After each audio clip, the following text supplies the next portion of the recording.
한번 따라합시다. 의지의 능력을 아는 자녀 되게 하소서. 한번 여러분 읽어봅시다. 시작. 의지란 말은 기댄다는 말입니다. 요즘은 이제 애들이 40살이 돼도 부모 곁을 떠나지 않습니다. 뭐 캥거루족이라는 캥거루는 새끼가 엄마 뱃속에 늘 있잖아요. 뭐 이해돼요. 서양은 16 정도 되면 일단은 집을 나갑니다.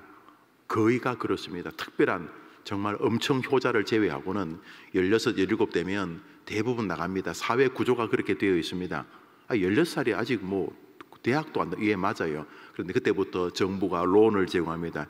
장기 저리로 집을 막 50년, 100년 동안 살 수 있는. 그러니까 뭐 서양에서는 아이들이 결혼한다고 집 사준다 그런 것은 뭐 특별한 경우가 없으면 아니면 없습니다. 예. 왜냐하면 나라가 그렇게 하니까. 대신에 뭐 50년, 100년 이렇게 하죠.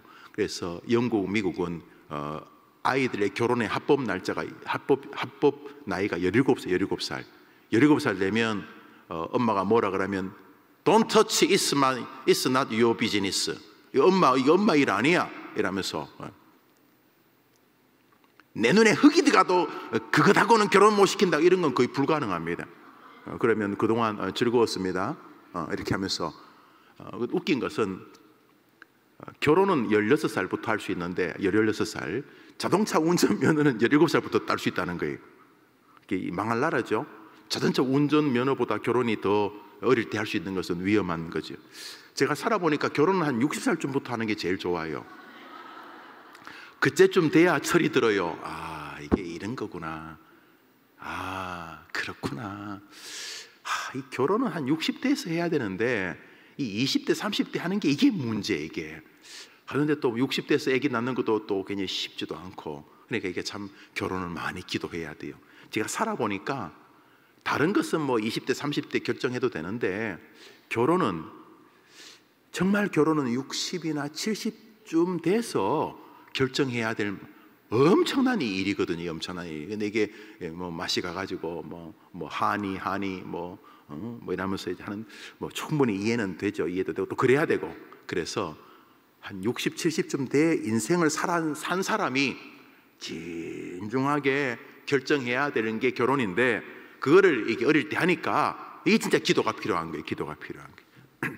자, 그런데 이 세상을 살 때에 여러분 걱정하지 마세요. 제가 그랬잖아요. 제가 지난 안식월 다녀오면서 어머니 기도회는 11시 반에 마치는 게 하나님의 뜻이다. 즉 계시가 왔어요. 걱정하지 마세요. 12시까지 넘어가고 이런 일이 없어요. 이제 세상을 살면서 우리는 누구를 의지하면 좋아 보이지 않습니다. 너는 이놈아 나이가 40이 넘었는데 아직도 애비를 의지하냐 이런 말 하는 거죠. 또 친구들이 야 임마 너는 언제까지 나한테 손 벌릴래? 너 언제까지 나한테 의지할래? 이렇게 해서 의지라고 할 때에 세상에서는 자립심이 없는, 줏대가 부족한, 자기 정체성이 확립되지 않은 뭐 이런 유의 의미를 갖습니다. 그래서 의지한다 그러면 나약해 보입니다. 의지한다 그러면 무언가 좀 정돈이 안 된 인생으로 보여집니다. 그래서 우리가 살면서 어릴 때부터 마취시킵니다. 자립해야 된다. 네 힘으로 살아야 된다. 남을 도와줄지언정 남에게 자꾸 의지하며 살면 안 된다. 이렇게 합니다. 이게 헷갈려 버렸습니다. 사람들 앞에서는 나쁘지 않습니다. 내가 나이가 이만큼 되었는데 부모에게 도움받는 건 지혜로운 거 아니지. 그래서 저는 아버지가 연대보증을 잘못 써서 극장 뭐 과수원 집 이런 거 다 차 붙고 할 때부터 저는 공식적으로 저희 집에 도움을 받지 않아요. 유학까지도 교회가 성도들이 도와주었어요. 뭐 조금씩 그냥 조금씩 한국에 오면 뭐 비행기 값 정도 이렇게 가족이니까 도와주시는 정도였지만 가족이 도와줬다 저는 그렇게 안 했습니다. 저는 지금까지도 제 신학은 저를 도울 사람은 교회라고 생각하지 다른 사람이라고 생각하지 않습니다. 외부 교회 가면 뭐 몇만 원, 몇십만 원 설교하면 사례를 주지만 아시죠? 저는 다른 교회 거의 안 갑니다. 저는 뭐 사례 때문은 당연히 아니지만 저는 다른 교회 가서 이 힘을 써야 할 그런 사명을 받지 않았다고 생각하기 때문에 특별한 경우가 아니면 제가 말했죠. 노회가 이렇게 지시를 하거나 원로 목사님 혹은 저의 참 피치 못할 관계가 존재해서 그렇지 않으면 저는 해림교회를 지킵니다. 아마 여러분이 저를 그렇게 보셨을 것입니다. 혹시나 성도님 가운데 저 인간은 얼마나 재주가 없으면 저렇게 해림교회만 있냐, 다른 교회는 못 가고 그런 생각 안 하셔? 꽤 많이 불러줍니다. 자, 의지, 세상에서 안 좋아하는 의식입니다만은 이게 헷갈린 것입니다. 사람을 의지하면 문제가 발생하는 건 맞지만 하나님을 의지하지 않으면 인생은 문제가 발생하는 것입니다. 성경을 읽다 보면 성경의 모든 사람들은 자신의 삶이 전쟁터였다는 것을 고백합니다. 누구도 예외 없이 인생살이 낭낭하고 즐겁고 날마다 도시락 끼고 야외 소풍 가는 것 같았다 말한 사람 아무도 없었습니다. 모두가 다 인생길이 전쟁터였고 험악한 나그네 길이었다고 말합니다. 쉬고 싶은데 쉴 데도 없고 좀 눕고 싶은데 마음 놓아 누울 곳도 없는 그런 인생이었다는 것입니다. 전화 한 통만 울리면 놀라고 아이들에게 전화가 오면 가슴이 철렁거리고 끊임없이 인생은 남자나 여자나 전쟁터였고 나그네 길이었다는 것입니다. 믿음의 조상이라 불리워지는 아브라함의 인생도 전쟁이었습니다. 늘 도망다니고 쫓기고 또 뺏으러 가고 싸우고 또 자식이 있기를 바랐는데 자식이 없었어요. 아니 무자식이 상팔자다. 요즘 애들은 아기를 안 낳잖아요. 조건이 그거더만요. 김서방이 아니지, 자네 아이 계획 있나? 하나님이 주시면요, 그러면 파혼하세. 어머니 왜요? 우리 딸은 여러 가지 이유로 아기를 안 낳기로 우리 집안에서 결정했네. 지금 농담 같죠? 이런 집안이 있더라고요. 특이한 집안이지만 또 결혼할 때 아기를 안 낳는 것을 조건으로 결혼하는 부부도 굉장히 많아요. 그러니까 0. 몇 명, 두 사람이 결혼해서 아기를 안 낳는 거죠. 한 두 가정, 4사람이 결혼해야 아기가 하나 태어나는 이런, 우리나라가 전 세계에서 제일 빨리 없어진다고 그러잖아요. 그러니까 아브라함은 그렇게 아기를 안 낳고 싶은 게 아니라 목숨 걸고 후손을 기다렸는데 아기가 나지 않았어요. 그것도 전쟁이죠. 참 아기를 낳고 싶은데 못 낳는 남편과 정말 아기를 낳고 싶었는데 못 낳는 아내가 날마다 얼굴 마주보고 있는 거, 이거 정말 전쟁이었을 것이. 말은 하지 않아도 서로 위로하고 여보 우리가 애 필요하나 우리도 잘 살면 되지 그러지만은 정작 온 주변의 사람들은 자식들에게 자기의 가문을 이어주는데 아브라함이라고는 이 엄청난 족장이 자식이 없어서 만나는 사람마다 착을 하고, 또 아브라함은 남의 자식이 뛰어놀면 그거 좋아하고, 또 그 좋아하는 자기 남편이 아기 좋아하는 걸 보면서 아기를 낳지 못하는 또 사라의 마음도 무너지고, 하여튼 간에 인생이 전쟁터였어요. 그래서 사라가 자기 몸종 하가를 자기 여종 아브라함은 양도 수천 마리 수만 마리 있는 부자였으니까 그 몸종이 있었겠죠. 우리로 말하면 시녀라고 할까요? 그래서 어디 시골서 멀리 데려온 아이 하나가 있었는데 그 몸도 건강하고 그러니까 걔를 딱 보다가 사라가 이리 와봐라. 시골에 계시는 부모님 어렵지. 밭은 아버지 밭은 아니고 소작합니다. 그래 내가 니한테 좀 어렵게 할 말이 있는데, 너가 너희 시골에 있는 아버지 그 땅 내가 다 사서 아버지 드리마. 깜짝 너희 오라비 무슨 일 하냐? 이 일을 못하면 너희 오라비도 우리 집에 데려와서 내가 월급 주며 직장 알선하마. 어이구 사모님 무슨 일입니까? 다름이 아니라 얘야 참 말하기 어려운데 우리 남편의 주인어른 참 훌륭하시죠. 우리 부부가 아기가 없지 않냐? 너가 우리 집안 대를 좀 이어줄 수 있겠느냐? 옛날에 시바지라는 게 있었죠. 야 이렇게 말했어요. 정말 사라도 대단한 여자예요. 아브라함 집안을 사랑하는 거 맞는데 여러분, 여성으로서 그게 쉬워요 어려워요? 쉬워요? 천사들이네. 어렵죠. 이거 그리고 나서 그 다음부터 하갈이 임신하게 되면서 도리어 사모님 사라를 무시하고 하니까 사라도 죽을 지경이 됐어요. 여튼간에 집안 전체가 전쟁이었어요. 전쟁. 이삭도요. 아버지만큼 담대하지는 못했는데 하나님께서 이삭을 축복하시긴 하셨지만 날마다 괴롭히는 사람이 있어서, 옛날에는, 요즘은 밥 없고 돈 없으면 못 살지만 옛날에 물 없으면 못 살잖아요. 물 없으면 이스라엘에서 그 사막에서 물 없으면 못 살아요. 우물만 파면 주변 애굽에 와서 뺏어버리고 블레셋이 뺏어버리고 정말 힘겨운 삶을 살았어요. 그 아들 야곱, 이스라엘은 바로 야곱의 12아들로 이루어진 나라인데, 이스라엘의 또 한 명의 조상이 야곱, 아브라함, 이삭, 야곱의 하나님이라고 부르는 야곱의 인생을 한번 보십시다. 창세기 47장입니다. 읽읍시다. 시작.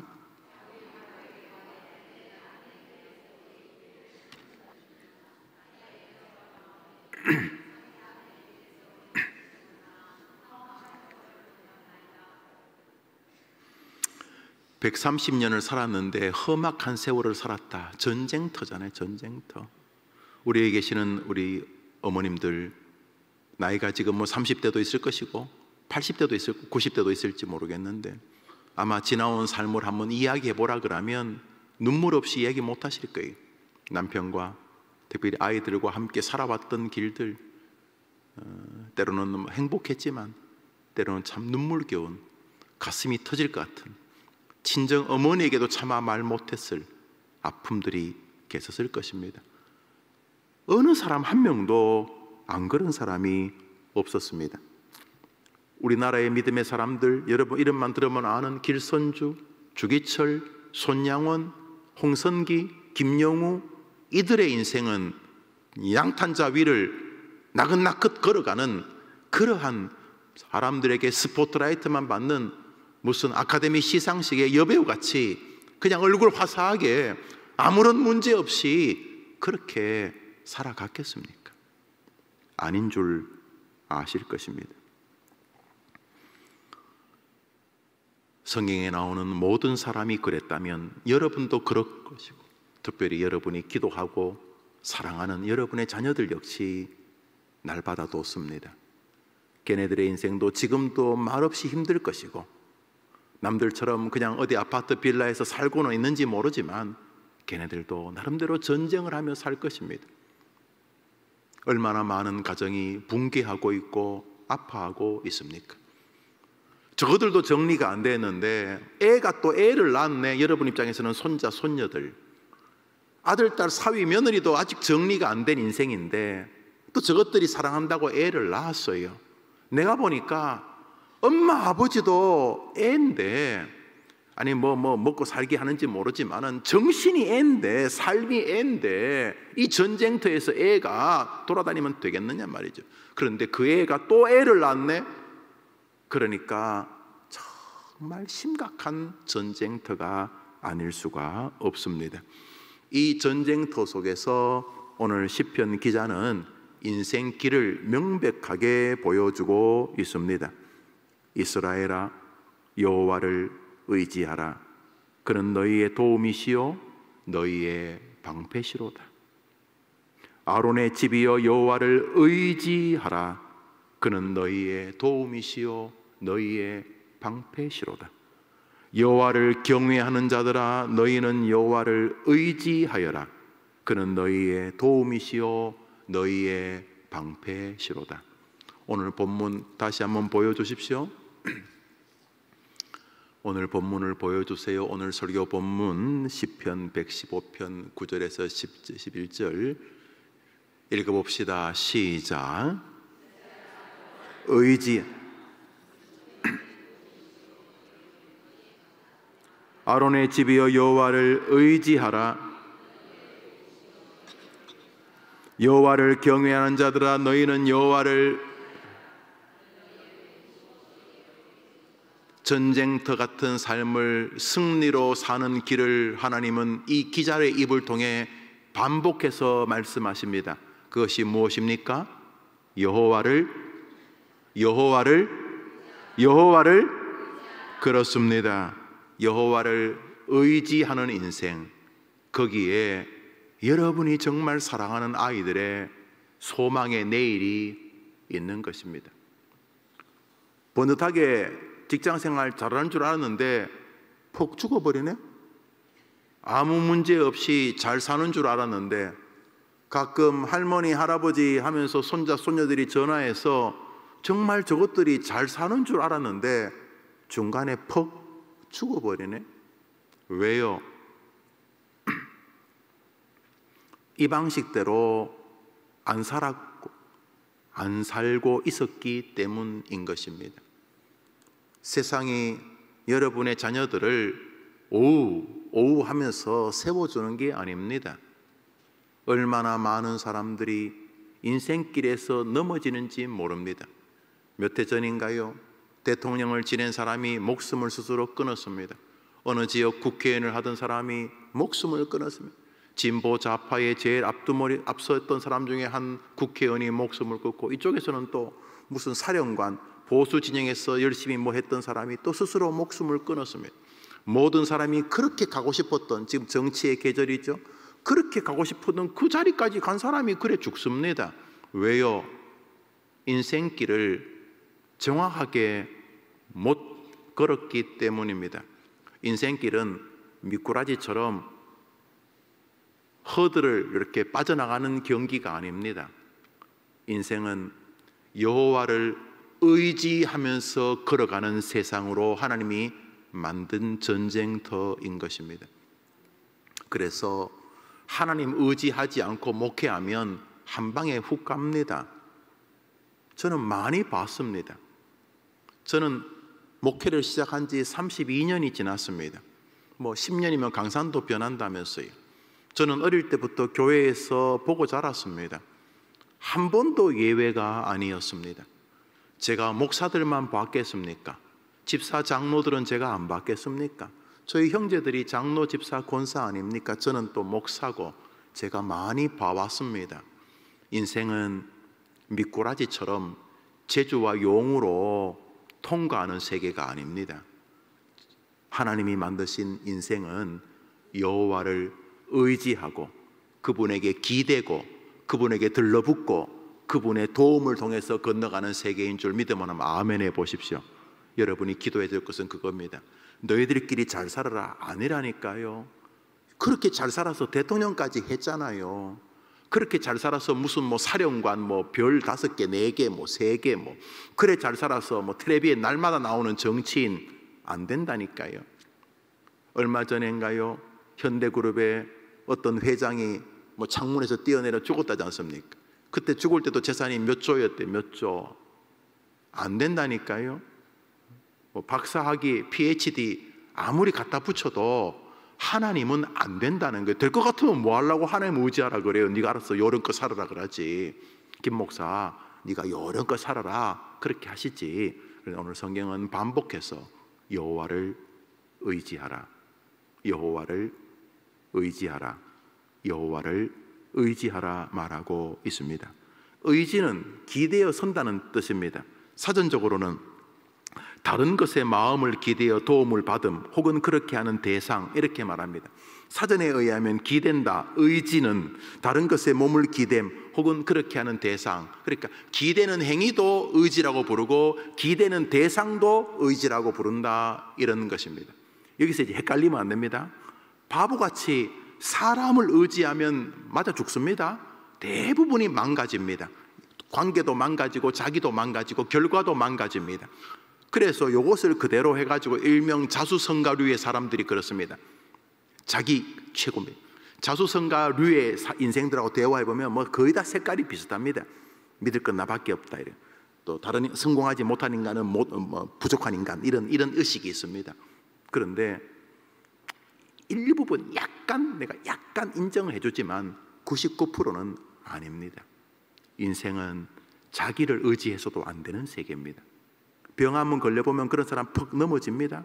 누구에게 사기라도 한번 당해보면 퍽 넘어집니다. 의지라고 하는 것은 사람에게 쓰는 단어가 아닙니다. 의지는 여호와를 의지하라는 반복적인 저 단어 안에 진리가 있는 세계입니다. 이 시간 기도할 때 하나님, 우리 아이가 믿음이 좀 부족하지만 그래도 애미가 기도하고 예배하고 교회를 섬기는 집사인거 권사인거는 알고 있으니까 우리 애도 일당을 살면서 열심히 살더라도 아침에 성경 한 장 읽고 잠시라도 기도하고 주일은 내 거 아니다 생각하고 주님 무지하면서 뭘 하더라도 열심히 하는 건 나쁜 거 아니지만 열심히 한다고 다 되는 거 아니니까 하나님 도와달라고 의지하는 자녀가 되게 해 주옵소서. 기도하는 여러분 되기를 바랍니다. 대표적인 한 인물이 있습니다. 하나님 의지한다는 것이 여러분이 무슨 의미인지를 기도해 줘야 될 태도입니다. 사무엘상 17장입니다. 시편 대부분의 기록자입니다. 읽읍시다. 시작.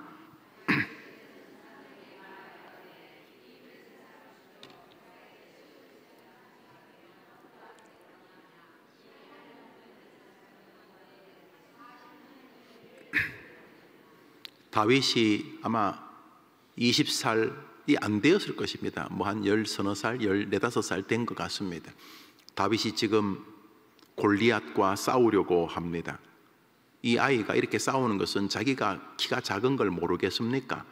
자기는 아직도 군대가 부를 나이가 아니었습니다. 첫째, 둘째, 셋째는 갔는데 8째 아들이었던 막내 다윗은 전쟁터에 갈 만한 나이가 아니었습니다. 그 아버지 이새가 얘는 잡혀도 적들이 죽이진 않지 않을까 싶어 생각할 만한 어린 아이였습니다. 그런데 이 어린 아이가 골리앗이 하나님을 욕하는 것을 보고 이스라엘 군대를 야유하는 것을 보고 울분이 옵니다. 저 개 같은 인간이 어찌 우리 하나님을 욕하는가? 내가 저 인간하고 싸우리라 할 때 내가 저 인간하고 싸우리라고 하는 게 분노, 미친 듯이 분노의 결과가 아닙니다. 내가 태권도 어릴 때부터 미사 태권도에서 어릴 때부터 해가지고 지금 빨간 띠고 이제 까만 띠인데 이런 자기의 무술을 신뢰해서도 아닙니다. 얘가 이 어린 애가 이 교회 다니는 해림교회 아동부 애가 청소년부 애가 이 중년 노년 이제 병상에서 이제 하늘나라 기다리는 우리 할머니가 엄청나게 담대할 수 있는 이유가 뭐냐면 저 다윗이 담대했던 이유와 같습니다. 만군의 여호와가 나와 함께 하실 것이기 때문입니다. 요게 여러분의 아이들에게 필요한 것입니다. 어떻게 여러분 아이들하고 만사가 다 잘 됩니까? 똑같이 있는데 남들 승진할 때보다 내 애가 먼저 승진하고 언제나 늘 어떻게 그럴 수 있습니까? 돈을 벌어도 얘보다 내 아들이 더 많이 벌고 어떻게 내 자식이 항상 잘 될 수 있습니까? 인생이 잘 안 될 수도 있죠. 다윗도 잘 안 될 때가 있었어요. 사무엘이 아버지 이새한테 네 아들들 잘 불러놓아라. 그 아들 중에 한 명에게 내가 안수하고 왕으로 세우겠다 그랬는데 안 불렀어요. 아버지가 친아버지 아닌 거 친아버지 맞아요. 친아버지 이새의 아들이에요. 그런데 안 불렀어요. 아버지가. 아버지 생각에 걔는 임금감이 아니었던 거예요. 너는 양 지켜라 이렇게. 너는 올 필요 없다 이런 거였어요. 보통 같으면 벌써 가슴에 상처받잖아요. 우리 아버지가 나를 무시했다 이래. 안 그랬어요. 다윗은. 왜 안 그랬느냐? 뭐 무시당할 수도 있고 엎어질 수도 있고 뭐 남이 날 싫어할 수도 있고 좋아할 수도 있고 그런데 중요한 건 하나님이 나와 함께 하시면 나는 저 골리앗과 싸워서도 이길 수 있는 줄 나는 믿으니 하나님 나를 도와주옵소서. 지금 저렇게 제가 말하는 이유가 만용이 아니고 하나님을 의지했기 때문에 저러는 것입니다. 하나님을 의지했기 때문에. 제가 동기 목사님들이 참 많이 찾아와요. 진짜 많이 난 내 동기가 이렇게 많은지도 몰랐어요. 우리 동기가 한 600명쯤 되는데 내가 한 550명을 만난 것 같아요. 우리 교회에서 내 느낌에. 자 이렇게 이제 밥을 먹으러 가요. 한 10대 명이 왔어요. 이제 밥을 먹으러 하는데 주머니 사정이 좀 넉넉지 않았어요. 밥을 먹으러 하는데 어느 장로님이 오셨어요. 목사님 제가 오늘 목사님들 동기들 오셨는데 대접할게요. 이러는 순간 저는 무조건 비싼 데로 갑니다. 이유인 즉슨 뭐 조금 전에 갈 때는 뭐 내가 칼국수나 먹지만 장모님이 밥 사겠다는데 자 갑시다. 내 돈은 없어도 혼자 든든합니다. 왜? 여기 믿을 만한 게 있으니 물주가 있으니까. 우리의 영원한 물주 하나님이 계신 줄 믿는 믿음이 여러분의 아이들을 붙들게 하길 주의 이름으로 축원합니다. 그거를 가르쳐주면 엄마 다 한 것입니다. 사무엘상 17장 36절입니다 36절 시작.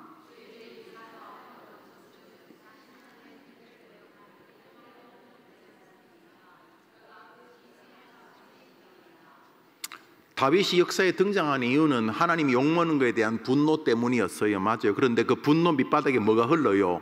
하나님을 의지하는 믿음이 흘렀던 거예요. 여러분 자식들이 하나님을 의지할 수만 있으면 이겨요. 초등학교 때부터 가능해요. 아니 더 어려도 가능해요.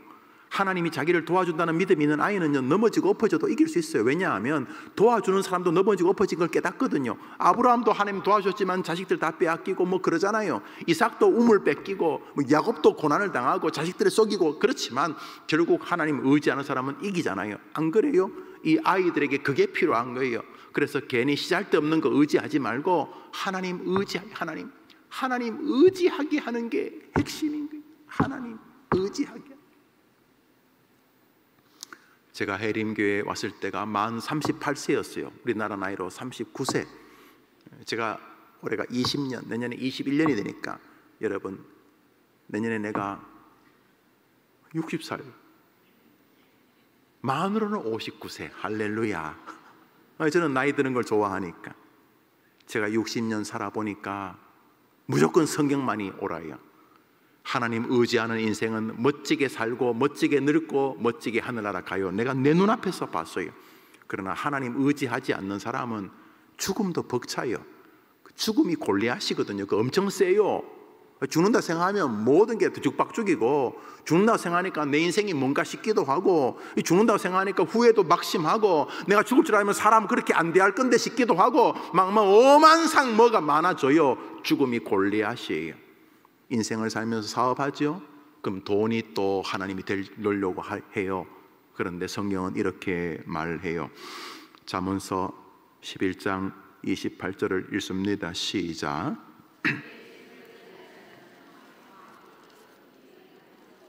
그러니까 하나님은 의지라는 말을 자기에게 쓰는 고유명사로 사용하기를 원하시는 거예요. 열심히 살아라. 열심히 김 목사 열심히 해야지. 일부러 열심히 안 하면 되냐? 열심히 해라. 그러나 의지는 하나님만 하는 거다. 우리는 은근히 의지하는 게 있어요. 공부 좀 하면 지 학위 의지하고, 집안 의지하고, 자기 직업 의지하고, 또 직업이 결국 가난한 직업, 아무리 해도 가난하면 별것 아니겠지만 열심히 해서 돈을 많이 벌었으면 그것도 또 은근하게 의지가 돼요. 그런데 주님이 뭐라 그래요? 내가 그러면 내 이름을 걸고 너를 패망하게 하겠다. 그러니까 여러분이 다른 걸 의지하더라도 하나님 보실 때에 안 하는 척이라도 해야 돼요. 왜냐하면 네가 네 재물을 의지하면 나 여호와가 내 이름을 걸고 너를 패망하게 하겠다 이렇게 했으니까 이건 우리 엄청 무서운 거니까. 우리 이 시대가 패망하고 있죠. 패망. 겉은 번지르하지만은 딱 들어가 보면 집안이 다 패망했어요. 이거 집이 아니에요. 아들, 손자, 손녀, 할아버지, 할머니 그 집이 아니야. 젊은 부부인데 결혼한 지 몇 년 되지도 않았는데 보면 집이 아니야. 왜냐하면 의지의 주체가 달라. 한 번 더 본문 읽습니다. 자기의 시작.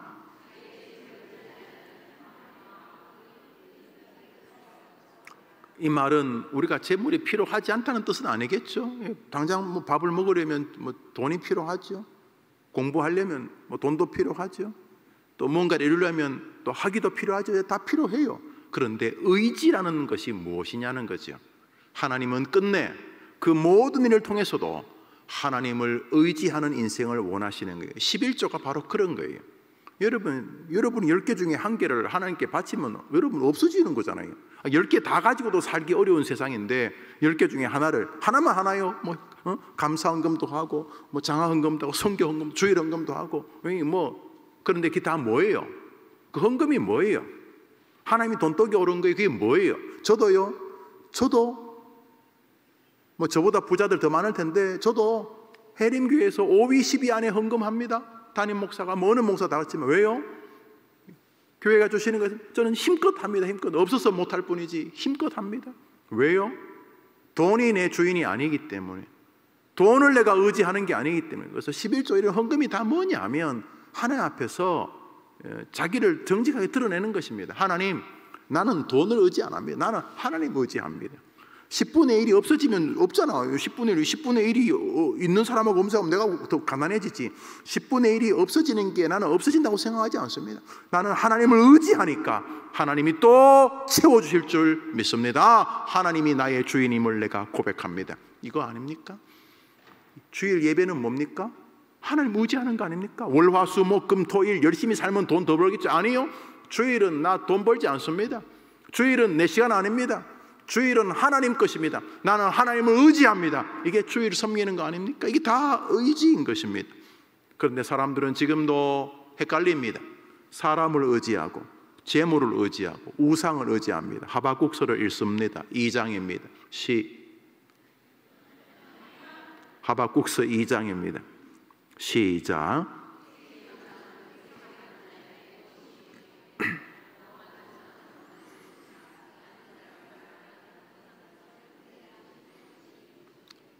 우상을 의지하니 무엇이 유익하겠느냐? 이 말은 강한 반대의 의문형이죠.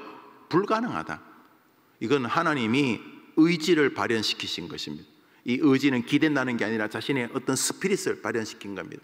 내가 반드시 다른 우상을 의지하면 무익하게 네 인생을 만들어 버리겠다. 사랑하는 자녀들을 진심으로 사랑하기 때문에 우리는 하나님을 의지하는 믿음에 우리 아이들이 서도록 도와주어야 하는 것입니다. 얘야, 애미가 살아보니까 하나님 도와주시지 않으면 안 되더라. 겉으로는 뭐 될 듯 말 듯 한데 안 되더라. 애미가 벌써 60이 아니냐, 애미가 벌써 이제 하늘나라 갈 나이 좀 안 되었냐. 내가 살아보니까 사랑하는 딸아, 사위야, 며느라, 아들아, 하나님 의지하며 살아야 된다. 쇼하지 말고 뭘 하더라도 하나님 의지하며 살아야 된다. 이스라엘과 유다는 같은 나라였는데 솔로몬의 아들 르호보암 때 이 르호보암이 좀 정리가 안 된 친구예요. 임금도 나이가 좀 들어서 하면 좋은데 젊은 사람이 임금이 되었어요. 아버지 솔로몬, 할아버지 다윗 엄청난 임금이었는데 반해서 이 손자, 다윗의 손자 르호보암은 그저 뭐 죄송하죠, 뭐 동사무소 동장이 나쁘다는 게 아니라 그냥 미사 1 동장, 미사 2 동장 정도 하시면 딱 될 뿐이에요. 사무관, 서기관 정도 이렇게 하시면 딱 될 뿐인데 이 르호보암이 대통령이 되었네. 대통령이 임금이 되었어. 그러니까 이 할아버지나 솔로몬은 임금이 될 만한 재원인데 르호보암이 임금이 되려면 하지 못했어요. 그랬더니 육사 출신, 이름이 비슷한데 여로보암이라고 하는 친구가 아무리 봐도 이 임금은 자기 아버지나 할아버지 이 발바닥도 못 쫓아갈 인간이야. 뭐 정치를 한다는 게 되도 않고. 그래서 이 여로보암이란 당시 인기 있는 한 정치인이 깃발을 꼽았어요. 여러분, 아니 솔로몬이나 다윗은 우리가 인정하지요. 저 르호보암 저놈은 저거 뭡니까? 저런 게 나라를 다스리면 나라가 되겠습니까? 그랬더니 자가마치 루벤, 시몬, 레위, 유다, 스불론, 이사갈, 닷, 갓, 아셀, 납달리, 요셉, 베냐민 12지파 중에 첫 번째 임금 해먹었던 베냐민 지파, 현재 임금인 유다 지파를 제외하고 나머지 10지파가 그 솔로몬의 아들이 아닌 여로보암을 추종합니다. 그리고는 이스라엘 북쪽에 있는 사마리아로 다 이사갑니다. 그래서 사마리아 땅을 우리나라라고 정하고 거기를 우리 도성이라고 부르고 12개 중에서 2개밖에 안 남았으니까 이스라엘 이름도 우리 가져갑니다. 이스라엘 이름도 가져갑니다. 그래서 같은 나라였는데 북쪽 이스라엘과 남쪽 유다가 딱 분리되어 버렸어요. 그래서 남쪽은 유다 지파와 베냐민 지파, 임금을 한 번씩 해먹었던 사울이 베냐민 지파잖아요. 베냐민 지파 현재 임금인 유다 지파, 이 두 지파만 남고 나머지 10지파가 가서 우리나라처럼 됐어요. 남쪽은 유다, 북쪽은 이스라엘. 뭐 통틀어는 코리아인데 사람들이 볼 땐 노스 코리아, 사우스 코리아. 그러니까 남들이 볼 땐 노스 이스라엘, 사우스 이스라엘 이렇게 된 거죠. 둘이 이제 한 나라긴 하지만 이제 으르렁거리는 원수가 되었어요. 그런데 이제 북이스라엘이 시비를 걸었어요. 시비를 걸어서 북이스라엘이 남쪽까지 그냥 처리해버리고 싶어서 북이스라엘이 시비를 걸어서 북이스라엘과 남쪽 유다가 전쟁을 하게 되었습니다. 어떻게 되었을까요? 북이스라엘과 남유다가 전쟁을 벌였는데 이기게 됩니다. 누가? 남쪽이 이기게 됩니다. 근데 이겼던 이유를 성경은 이렇게 말합니다. 역대하 13장 18절입니다. 읽어 역대하 13장 18절 시작.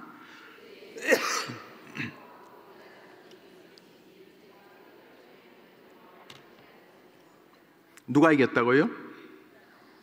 이스라엘 자손이 항복하고 누가 이겼어요? 유다가 이겼는데 왜 이겼다고요? 우리 아이들, 여러분 사랑하는 아이들이 세상을 싸우고 있어요.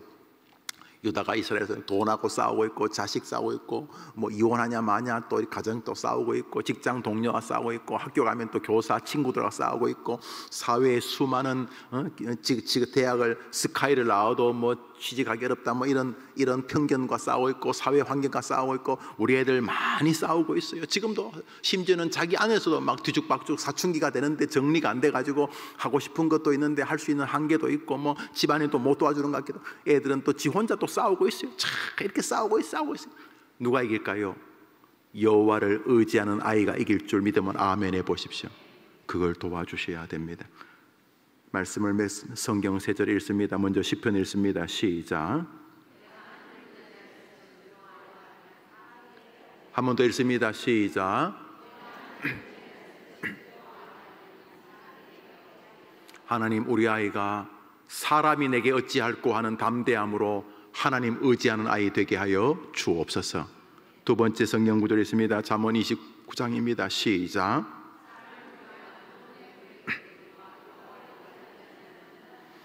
사람하고 일부러 싸울 필요 없지만 사람을 두려워하는 목회는 무조건 날아갑니다. 사람을 두려워하는 목회, 예를 들어서 사람하고 일부러 싸울 필요 없어요. 서로 사이좋게 지내야 돼요. 그러나 사람을 두려워하면 날아갑니다.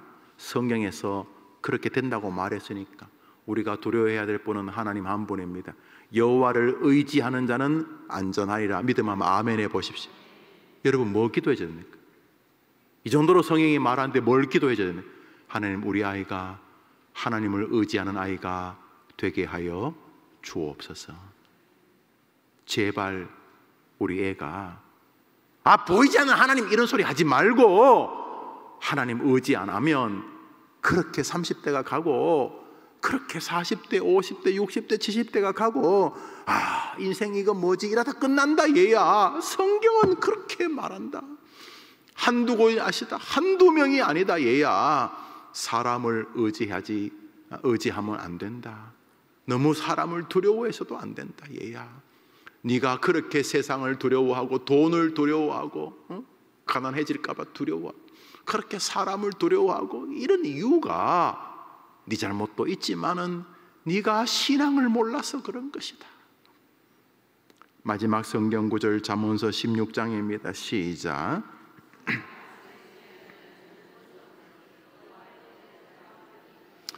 아주 중요한 구절입니다. 한번 따라합시다. 삼가 말씀에 주의하는 자는 좋은 것을 얻나니. 이 무슨 말이냐 하면 여호와 하나님을 의지하라고 백날 말해도 잘 안 된다는 말입니다. 그런데 아이가 말씀을 조금씩 듣기 시작하면, 말씀에 조금씩 주의를 기울이기 시작하면 어느 순간 말씀이 들리게 되고, 말씀이 들리는 것이 기초로 한 하나님을 의지하는 복된 생애가 되어진다는 것입니다. 할렐루야. 말씀, 오직 말씀. 말씀에 주의를 기울이지 아니하고 하나님 의지하라고 백날 말해도 효력이 없을 가능성이 굉장히 큽니다. 그렇죠? 그러니까 여러분들이 온 힘을 다해서 얘야 말씀 읽어야 된다, 너 예배 나와서 말씀 들어야 된다 하셔야 됩니다. 삼가 말씀을 주의할 때 하나님께서 좋은 것을 주시는데, 좋은 게 뭐냐 하면 여호와를 의지하여 복된 생애가 되는 것이다 하는 것입니다. 어릴 때부터 에고가 발달해서 자꾸 자기를 의지하려고 하고, 자기 부모를 의지하려고 하고, 자기 배경을 의지하려고 합니다. 그래서 자꾸 세상을, 자기를 의지할 것들을 만들려고 해요. 어차피 인생이 자꾸 그래 져가고 망할 세상인데, 자기를 의지하는 쪽으로 강화시켜 봐야 슬픈 인생이 된다는 거예요. 대통령하고도 떨어지고 막 이런 인생이 된다는 거예요. 그런 거. 자기를 의지하는 쪽은 날마다 뒀어요. 결과가 뻔해요. 뭐 집을 100채 만채 깔고 살아도 결과가 뻔한 거예요. 대통령 해례비가 돼도 결과가 뻔한 거예요. 성경에 의하면 결과가 뻔한 거예요. 그런데 어릴 때부터 열심히 하되 하나님 의지해야 된다. 다윗처럼 하나님 이름 욕먹이면 안 된다. 하나님과 함께하면 할 수 있다. 사람이 아무리 나를 둘러 진쳐도 하나님이 나와 함께 하시면 내가 승리할 수 있다. 그러기 위해서 나도 하나님께 더 의지해야지. 이러면서 아이가 하나님 의지하면서 공부하고, 하나님 의지하면서 중학교 가고, 하나님 의지하면서 고등학교 가고, 그걸 위해서 만든 게 요셉 총무예요. 요셉 총무. 하나님 의지하면서 가라고. 하나님 의지하면. 그런데 제가 몇 가지 봤어요. 요셉 총무가 두 그룹이에요. 그 책임교사한테 들어보니까 한 그룹은 정말로 요셉 총무로 준비하는 애들이 있어요. 자기들이 자원한 아이들. 두 번째로 엄마가 자원한 아이들이 있어요. 애는 안 하고 싶은데 엄마가 좋은 것 같다고 밀어 넣어가지고 얘는 요셉 총무가 미칠 지경이야. 지지난주에 고용노동부 장관이 고맙게 와줬어요. 참 고맙지. 현직 장관이고 몇십 명 때문에 제가 그 몇십 명만 만나게 하는 게 너무 아쉽고, 혹시나 이번 해에 요셉 총무가 못 되어서 훈련은 못 받았지만 또 모르잖아요. 또 그 장관 한 명 만나가지고 그 회중에 있는 수백 명 가운데 어떤 애 하나가 이 장관이 참 좋은 일 할 수 있구나, 나도 할 수 있으면 저런 공직에 한번 써야 돼, 이런 마음 가지면 장관을 하려면 내가 어떻게 해야 되지? 우선 공부를 좀 해야 되겠구나, 뭐 하여튼 이런 마음이라도 가지면 좋겠다 싶어서 그 시간을 가지게 해준 거예요. 그런데 우리 요셉 총무 아이들이 너무 많아. 올해 하도 작년에 너무 많이 신청해서 또 우리가 가슴이 약해가지고 대부분 한 절반만 떨어지고 나머지는 붙었는데 올해는 20명만 뽑자, 이제 그게 제 결론이었어요. 너무 많아. 고맙게도 1월 다다음 주인가요? 현직 대법관 이동원이라는 대법관께서, 이분은 기독교인이에요. 전국 법원 신우회 회장이고 현재 우리나라 9명밖에 없는 대법관인데, 이분께서 요셉 총무들에게 대법관이란 무엇을 한 것인가, 기독교인으로서 이 일은 어떤 의미가 있는가, 죄와 사람이 죄를 판단한다는 것은 어떤 의미가 있는가, 1심, 2심, 3심, 마지막이 대법관인데 대법관은 어떻게 뽑히는 것이고 대법관으로서 어떻게 하나님을 높이려고 하는가, 이런 것을 잠시 요셉 총무 아이들에게 말해주겠다고 해서 주일날 우리 교회 오기로 해주셨어요. 고마운 일이죠. 우리 한 20-30명 아이들을 만나준다니까 참 훌륭한 기독교인이라고 생각을 합니다. 제가 하려는 말은 단순해요. 아이들의 마음에 그게 들도록 부모가 도와줘야 돼요. 부모가 요셉 총무 하도록 시키는 게 아니고, 뭐 권유하는 거 괜찮아요. 자기 의지가. 그래서 요셉 총무 하려면 엄청난 과제를 해내야 돼요. 한 달 차이에 엄청난 과제를 거의 못해요. 그래, 못하면 너는 다음에 해라, 이렇게 해요. 대신에 하는 아이들에게 요셉 총무는 자신의 인생을 돌아보게 하는 거죠. 좌파 우파 뭐 경상도 전라도 뭐 이라고 있잖아요. 왜 그러는지 아이들에게 물어봐요.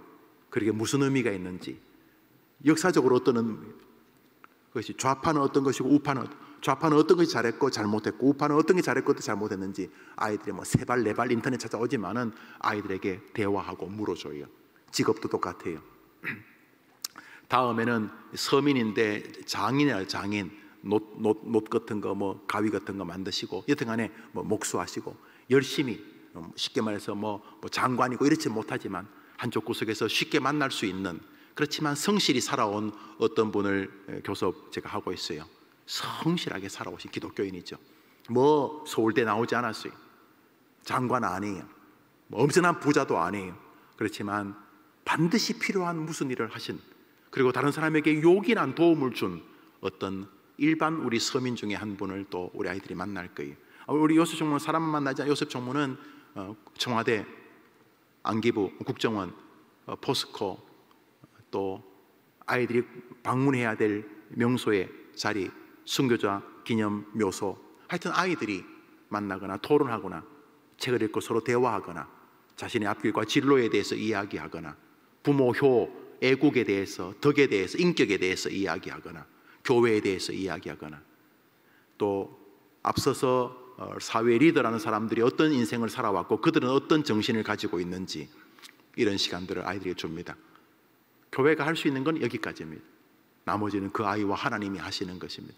저는 요셉 총무 아이들 가운데 훌륭한 이 민족의 지도자가 나올 것을 의심하지 않습니다. 대통령 요할 것 없이 우리가 대통령을 기르면 됩니다. 요셉 총무가 그런 역할을 하는 것입니다. 마지막으로 정리합니다. 말씀을 주의해서 귀 기울이면 하나님 의지하는 자가 누리는 복을 주신다고 했으니 그런 자녀 되기를 주의 이름으로 축원합니다. 아무래도 우리도 눈 다 감아 봅시다. 불도 다 꺼져 보십시오. 화면에 아이들 이름 한번 보여줘. 아이들 이름 한번 보여줘 보세요. 자, 여기 여러분 저 아이들 다 이름이 있습니다. 저기 있습니다. 다 눈을 감으세요. 하나님은 정말 애를 내 사랑하지만 24시간 아이들하고 같이 있을 수도 없고 영원히 사랑하지만 그들 곁에 있을 수 없습니다. 하나님은 진심으로 저 아이들이 성경이 말한 대로 복되기를 원합니다. 여호와를 의지하는 자는 복이 있도다. 하나님, 우리 애가 여호와를 의지하는 초등학교, 중학교, 고등학교, 대학교, 장년, 중년, 노년이 되기를 원합니다. 하나님, 우리 애가 엄마 믿을 건 돈밖에 없어, 이제 이런 이야기 그만하고 성경에 다 나온 이야기, 재물을 의지하는 자는 패망한다고 했으니 그 휘발유 들고 지금 불 속으로 뛰어드는 거잖아요. 하나님, 우리 애가 하나님 의지하는 한 생애를 살도록 기적을 베풀어 주십시오. 우선 첫 번째 기적은 애가 성경을 읽고 싶어지는 겁니다. 삶과 말씀을 주의하는 자는 하나님을 의지하게 된다고 했으니 어느 날 애가 엄마 우리 목사님 설교 들을만 한데, 들을만 하는 정도가 아니라 엄마 목사님 말씀이 날 살렸어, 이렇게 될 수 있도록 우리 애가 말씀을 사랑하는 아이가 되게 도와주옵소서. 어떤 상황에서도 하나님 의지하는 아이 되게 해주옵소서. 말씀을 사랑하는 아이가 되게 해주옵소서. 다 같이 기도합니다. 기도합시다.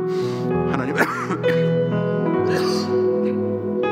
하나님 아버지, 12월입니다. 참 세월이 빨리 흘렀습니다. 사랑하는 우리 어머니들과 이렇게 매주 화요일 모여서 기도하고 교제해 왔습니다. 고맙습니다. 자식 놓고 한숨만 쉬지 않게 해주셔서 고맙습니다. 자식 놓고 눈물만 흘리지 않게 해주셔서 고맙습니다. 말씀을 듣고 기도하고 의지하게 하셔서 고맙습니다. 이제 내 아이도 의지하게,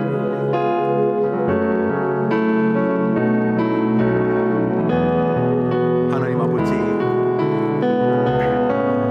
엄마만 의지하지 말고 할머니만 의지하지 말고 우리 아들, 딸, 사위, 며느리, 손자, 손녀도 하나님 의지하는 인생 되게 해주십시오. 지금까지 살려주시고 키워주신 거 고맙습니다. 그렇지만 이제 엄마가 더 할 수 있는 게 별로 없어집니다. 새끼 밥이야 먹이겠지만, 등록금이야 당분간 주겠지만은 엄마가 할 수 있는 일이 자꾸 줄어듭니다. 하나님 아버지, 우리 아이들이 하나님을 의지하는 생애를 살도록 도와주십시오. 하나님 아버지, 하나님 아버지, 하나님 아버지, 이 시대의 주일학교들이 폐망해 가고 있습니다. 출산율 저하도 문제지만은 집에서, 사회에서, 학교에서 가르치는 것이 망하는 쪽을 가르치고 있는 주님, 우리 아이들, 우리 해림교회 아이들 여호와를 의지하는 길, 여호와를 끝까지 붙들고 포기하지 않는 일, 어린 다윗이 했던 것처럼 하나님의 이름을 믿고 하나님의 이름을 높이는 일, 하나님이 함께 하시면 저 골리앗도 이길 수 있다는 그 믿음에 근거한 의지의 힘을 우리 아이들에게 주시기를 원합니다.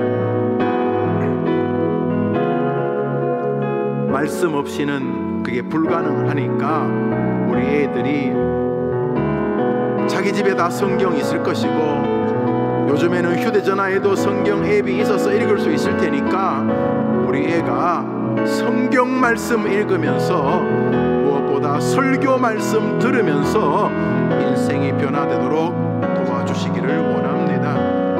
하나님 아버지,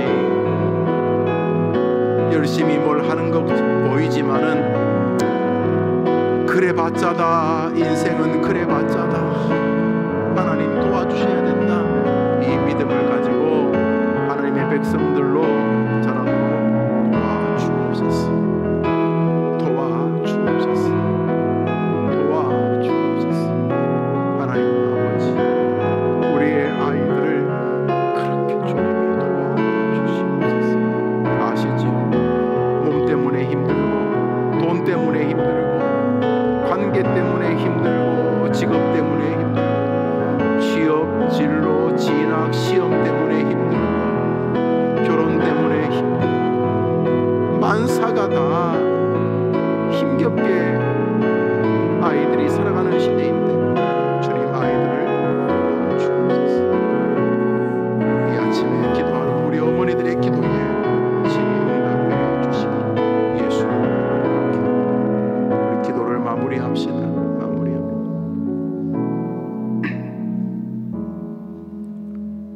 화요일 오전에 모여서 찬송하며 기도하고 설교 들으면서 기도하고 또 입을 벌려 기도합니다. 하나님, 오늘은 우리 애들 정말 사랑하니까 이 아이들 살려주십시오. 이 아이들 사는 길이 자기 하나님 의지하는 것이니 목숨 걸고 하나님 의지하라고 말하는 엄마 되겠으니 먼저 우리 어머니들에게 힘주시고 할머니들에게 힘주시고 다음으로 우리 아들, 딸, 손자, 손녀들이 정말 성행에서 의지하면 안 된다는 거 그만하고 그러지 말고 열심히 살더라도 늘 마음은 하나님 쪽에 있고 하나님 의지하는 인생들 되게 하여 주시옵소서. 예수님의 이름으로 기도합니다. 아멘. 아멘.